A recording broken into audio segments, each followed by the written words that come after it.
Hey everyone, we are back at the floor of San Diego Comic-Con 2023 here with comics writer David Pepose. David, always fantastic to get some time to talk with you, especially at Comic-Con. It's my pleasure. Thanks so much for having me. Of course, of course. So you've got a trio of titles that we want to talk about. Yeah. Where do you want to start? Your Sure. dealer's choice. Yeah, well, we can start with my new series that just came out, Okay. Moon Knight, City of the Dead. Our first issue just dropped this week, and the response has been really incredible. I'm so excited. I've been a Moon Knight fan for a long time, so it's really exciting to finally be able to kind of take a crack at him with a little bit of a longer runway. And yeah, City of the Dead, I've been describing it as Inception meets Taken. Okay.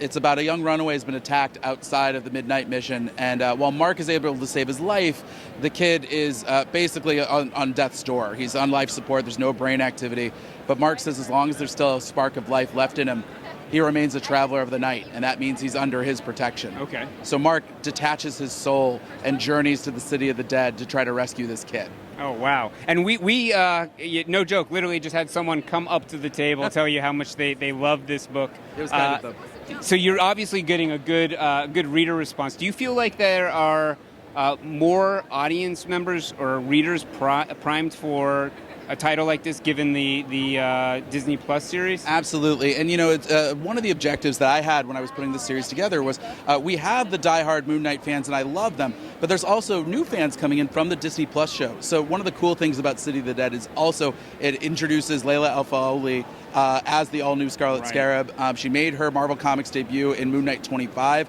to kind of tee us up for this. And she's got a really interesting past with Mark Spector. They both served together in the mercenary group known as the Karnak Cowboys.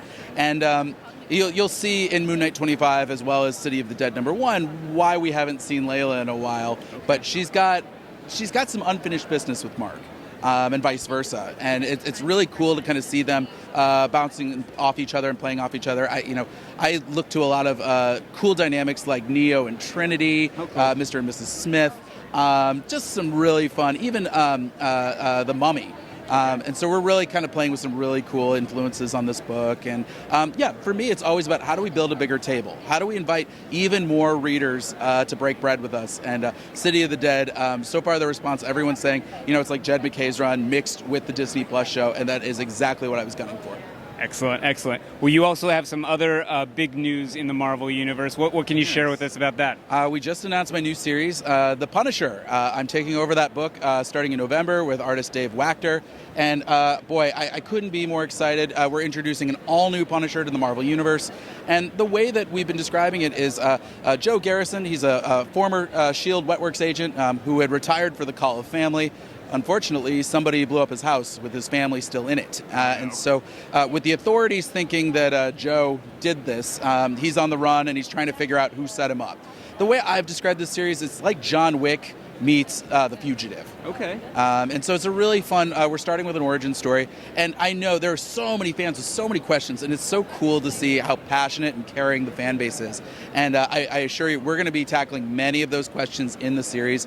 But for me, part of the appeal when Marvel came to me and said, we're coming up with a new Punisher, we would like for you to tackle it, is being able to really add something to the Marvel Universe. And that's what I'm so thrilled to do, is not only just to kind of build out Joe as a character and figure out, like, where does he overlap with Frank Castle? Where does he differ? For example, we're going to be really focusing on like the gun fu choreography in that. And that half of Joe's appeal is he has his own high-tech S.H.I.E.L.D. armory, but he doesn't necessarily need it.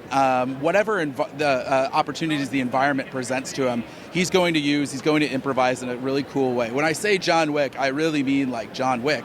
And that's half of the appeal of Joe Garrison, is you can drop him in any place, any situation, and you're going to be wondering, how does this man fight his way out? Awesome, awesome. I know, obviously, the Punisher is, and the reputation that surrounds him has been a controversial subject, and there, it touches on many real-world issues. Absolutely. how do you feel like you got to approach the character? Given, like, does it feel like he comes with a lot of baggage? Is there a lot to sort through? Yeah, I think for better or for worse, the Punisher has always reflected the culture. I mean, the character was debuted the same year as Death Wish, and I think came to new prominence during the Reagan years and the war on drugs.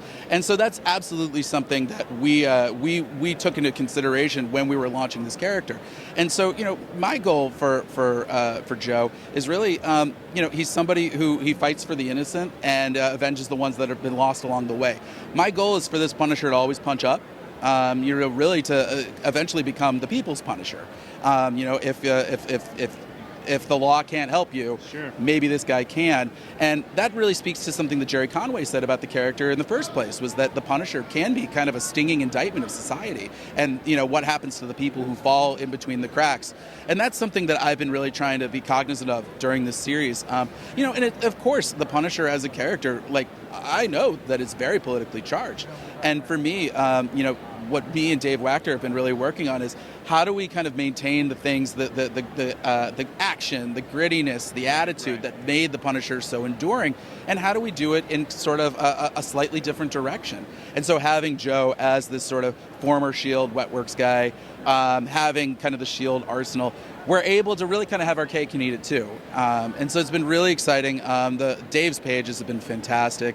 It's just seeing the way that he's been kind of like giving Joe his own visual signature in a way that really makes him stand out. Like I said, he's the Danny Ketch to Joe, or to Frank's Johnny Blaze. And we've got some really fun stuff coming. But yeah, our story is really going to be how does he become the Punisher? And that's going to be a big question. I know it's on a lot of people's minds, and that really is the spine of our story. This is not anything that we're embarking upon lightly, or without thought. We've had a lot of conversations behind the scenes about it, of sort of what's the best way to approach this character. Similarly to Moon Knight, how do we build a bigger table? Sure. How do we invite new and returning fans alike, and just kind of add something new to the Marvel Universe? Excellent. Well, that sounds very exciting. Eager to see what you come up with. You also have a creator-owned series Yes. that we should tell people about. Yes, The Devil That Wears My Face, coming out through Mad Cave Studios. I'm so excited about this book. This thing has been in the works for a long time. I'm working with artist Alex Cormack from Road of Bones and the newly announced Drive Like Hell over at Dark Horse. And yeah, Devil That Wears My Face, it's Face Off meets The Exorcist. Love it. It's the story of Father Franco Vieri. He's an 18th century priest from the Vatican who is grappling with a deeply profound crisis of faith, which we will get into as the series unfolds. Vieri is sent to Spain to perform an exorcism on the son of a Spanish nobleman who has been possessed by a demon called Legion. Unfortunately, the exorcism backfires, and so Vieri is trapped in this stranger's body while Legion has hijacked Vieri's body and is heading back to the Vatican. So yeah, Vieri's going to have to pull a Count of Monte Cristo to try to escape and get his body back, and carnage ensues.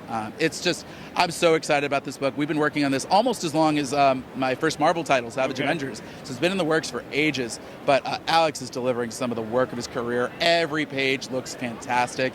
And yeah, it's my first horror book, and I love the genre. I've wanted to do something in it for so long, and Mad Cave has been so supportive. Really, they've given me a ton of latitude. And yeah, so I guess you could say, like, between those three books, I'm in like my dark and gritty street level phase. Excellent. So it's been very exciting, and I think there's going to be a lot of cool cross-pollination between all three titles. I think fans, we've got sort of the supernatural side, the horror side, and the pure street level sort of elevated side. And yeah, it's a really cool season to be kind of putting out these books, and I can't wait for readers to find out what we've got in store for them. Well, you're definitely continuing to create some amazing comics. A lot to add to your pre-order list, viewers. Yes. One thing I wanted to touch on before we wrap up, this is a different Comic-Con for us, and it's different because of the strikes that are going on. We've got the WGA striking, SAG-AFTRA. There might be a UPS strike on the horizon.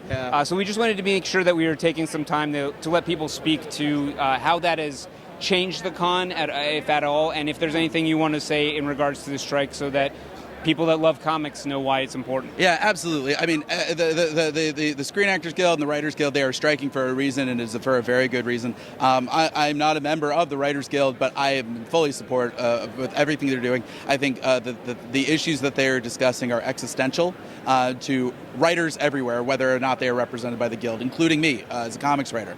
And so I fully support them. I think they are doing 100% the right thing. I know they're making some real sacrifices to be doing this.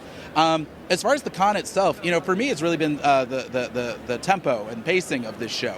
For me, in previous years, there were a lot of people who would camp out at Hall H, waiting for all of these announcements. And this is sort of me speculating here, but I do believe that the crowd seems thicker here. It does. Trying to get from point A to point B does take a little bit longer, and I think that's because nobody's camping out at Hall H, but they'd already bought their hotels, they'd already bought their passes, they already bought their travel. Right. So they're here on the main floor, and I'm excited.